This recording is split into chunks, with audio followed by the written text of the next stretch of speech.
चलो देखिए, आपको चैप्टर पढ़ा रहा है रिप्रोडक्शन इन फ्लोरिंग प्लांट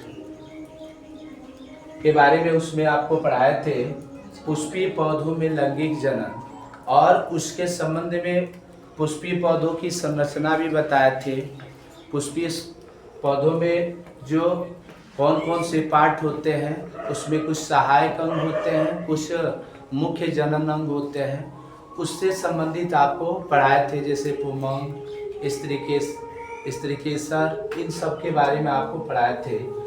तो अंडाशय के अंदर जो होता है भाग होता है जिसको बीजांड कहते हैं, ठीक है ना, और वो कोशिका के रूप में रहता है जिसको बीजांड की संरचना ये बताया है। देखिए बीजांड की आकृति है, इसमें नीचे की तरफ जो फूला हुआ भाग, अंडाशय का फूला हुआ भाग आप देखे होंगे कि यह कह सकते हैं, या स्त्रीकेसर का नीचे का फूला हुआ भाग जो अंडाशय होता है, अंडाशय के अंदर जो होता है बीजांड होता है। और बीजांड के अंदर देखेंगे आप, इसके अंदर जो है 3 प्रकार के सेल होते हैं। नीचे की तरफ 3 सेल होते हैं, जिसमें बीच वाले सेल को अंड कोशिका कहते हैं। क्या कहते हैं? अंड कोशिका, एक सेल कहते हैं। और ये 2 अन्य जो सेल होता है इसको सहायक कोशिका कहते हैं, जिसको सिनर्जिड कहते हैं। इसके बीच में एक द्वितीयक केंद्रक होता है। बीच में क्या होता है? द्वितीयक केंद्रक होता है। ये 2n होता है, द्विगुणित होता है। क्या होता है? द्विगुणित। और अंड कोशिका जो होती है अगुणित होता है, जिसको n से डिनोट करते हैं। इसके ऊपर देखेंगे 3 सेल होता है, जिसको प्रतिध्रुवी कोशिका कहते हैं, एंटीपोडल सेल के नाम से जानते हैं। ये उसकी बीजांड, और जहां से परागकण अंदर प्रवेश करता है उस द्वार को माइक्रोपाइल कहते हैं, बीजांड द्वार कहते हैं।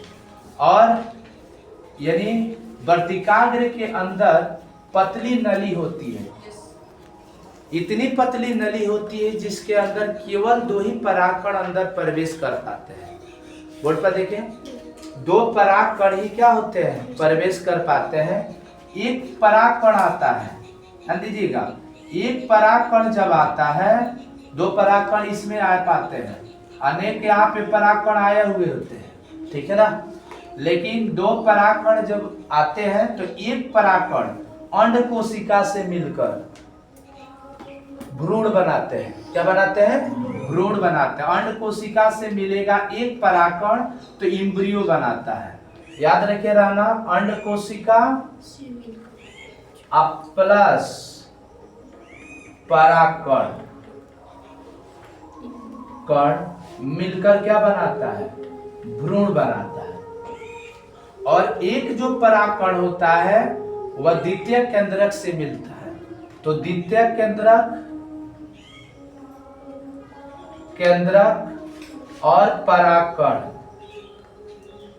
आपस में मिलता है तो भ्रूणपोष का निर्माण करता है। भ्रूणपोष यह त्रिगुणित होता है और ये क्या होता है? द्विगुणित। तो ये जो होता है परागकण, एक परागकण इससे आकर मिल जाता है तो त्रिगुणित हो जाता है। ये क्या हो जाता है? त्रिगुणित होकर ये किसका निर्माण करता है? भ्रूणपोष का निर्माण करता है। यह भ्रूणपोष ही इस भ्रूण को भोजन देता है।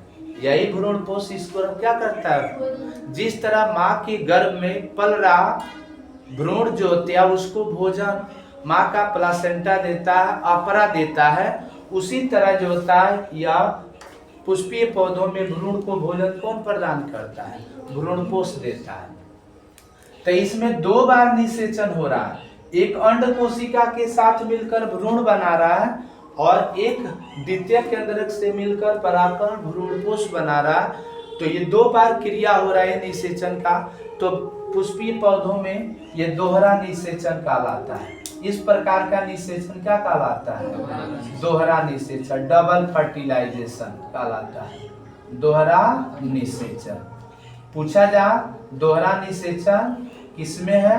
तो ये पुष्पीय पौधों में। दोहरा निषेचन, डबल फर्टिलाइजेशन में क्या किया जाता है?